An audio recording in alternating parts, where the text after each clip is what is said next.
back, guys. So today's video is going to be on how to gain confidence in dating. That's what we need to get, right? Confidence for dating. So a lot of times we have these dating coaches that are online and they're using tactics, whether it's tactics against women or against men. There are some world-leading relationship coaches that use strategies on how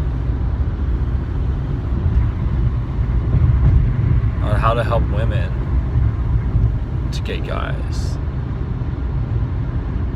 So what about guys getting confident to get that woman and know how to talk to her and to create interest, but in a way not to play too many games.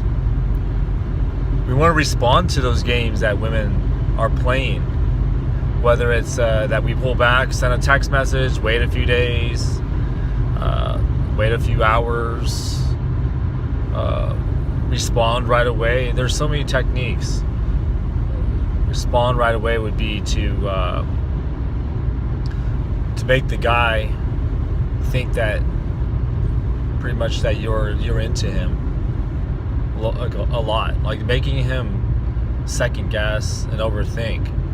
But when all these games are being played, because in a way they are games, then nobody's really winning, because you're creating this tension and this stress, and you're making people uneasy and on edge.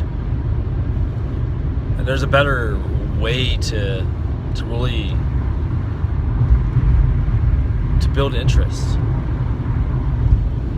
by personal growth. It'd be a lot better if you improve yourself and to build value in yourself, to respect yourself, to love yourself. When you do those things, I mean, sometimes we want the best for our significant other. So say if we're been dating for a few years and we just don't feel like we're in a place that we want to be, it's okay to be that way. It's okay to not accept the life that we have, that we're living right now, because we want happiness. And if we're stagnant and we just don't do much to improve our situation, then basically we don't care about what happens. But we do care about what happens.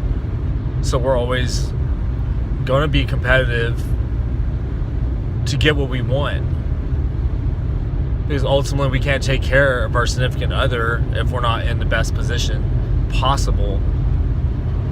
We have to always look at the fact that we deserve the best, and we have to treat ourselves that way, to deserve the best, to want the best, to strive to be the best. It's not arrogant way. It's not arrogant. It's not conceited. You're not a narcissist.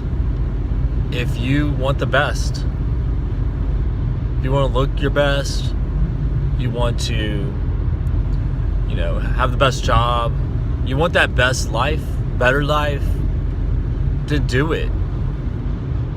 Because when you're out in the dating world, we all have had our fair share of negative experiences.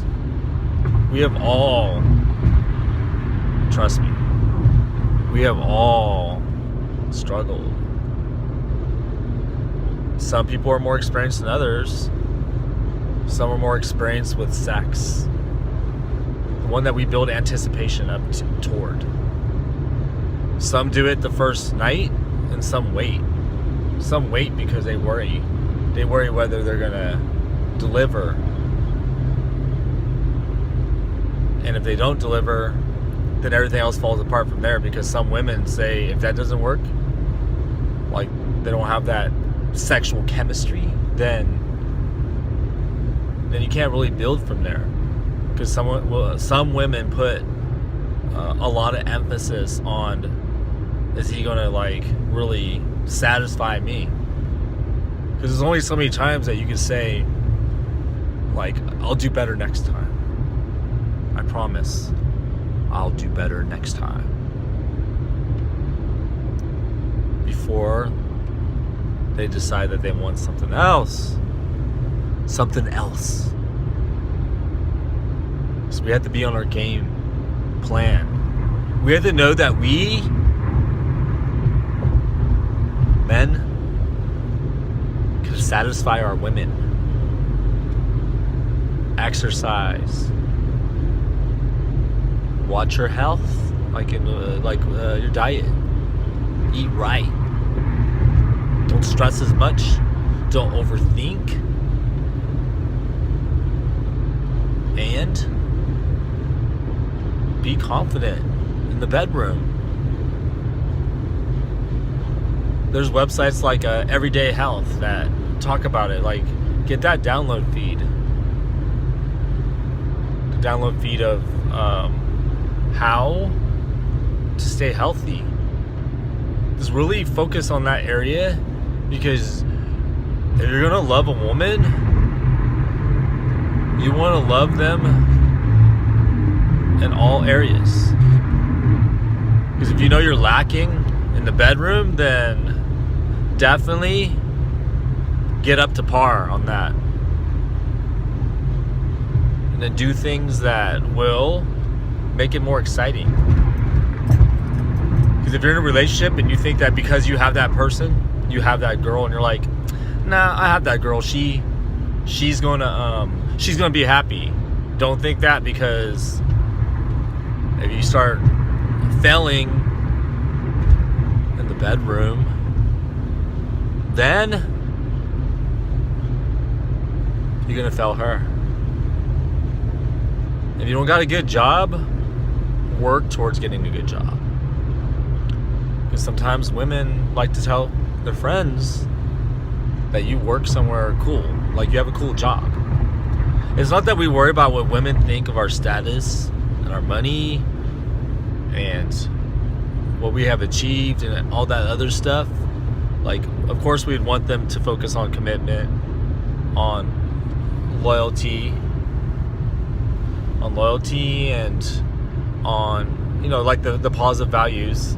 However, we want women to see that we care about them. So men, we have to do more to chase after women. Men, we got to do more to please our women. Don't assume that you just got them. You got them and that you don't have to do anything else for their happiness and love. It's a never-ending process. You gotta be bettering yourself. You gotta be looking good for yourself. You gotta get a good job for yourself. You gotta have your passions, your friends, but not, say, overexposure. Overexposure is never good. Over excessive, obsessive, too much of anything is going to ruin the balance in your relationship. So if you hang with your friends too much, then you are going to make your wife, your girlfriend, angry if you're always with your friends. Like, we're going to go to the bar, watch the game, and have some drinks. I'm going to go hang with my friends where there's a boxing match on. I'm going to go, one of my friends got an event, so I'm going to go. If you're always going without your girl, soon you'll be going alone. Think about your significant other. Because when she's at these events with her friends, or they go somewhere, then their friends are going to ask about you. How's Johnny. Like, what is he doing? And if Johnny has a good job, because it's not that we need a good job to get a good girl. We just need a good job to support. Because, you know, part of like being in a relationship is support. Like financial support, but also emotional support. So if your girl comes home venting, then we want to make sure that we don't say, you know what? It's your fault. You keep getting in those situations, and it's your fault. What we want to say is, just let it out, sweetie. Just let it out. I'm listening. I'm listening. I'm listening to you. Just let it out. I hear you. What? Just listen. You don't even have to say anything. Just say, just let it out, sweetie. And just listen. Because that's what they want you to do. It's almost like they don't want you to solve that problem. What they want from you is to help them by listening. Yes, listening. Listening matters. Support. If they do come to you with a problem and you can solve it, then you solve it. You handle it. Because that's what a man is for. To handle problems. But also to listen. It don't always have to be tough, you know. You can show some, you know, a little mix. Like be sensitive a little. In a way of like that you can be. That you have a softer side, but not always. Remember, we gotta balance these things out. This is not a game, you know. It's life. That we're always growing. So if you grow yourself, you grow your relationship. You grow everything. Because you got a better job, you feel better, and then your girl feels better. She feels more secure. Give her that option that if she don't like her job, that she don't have to do it.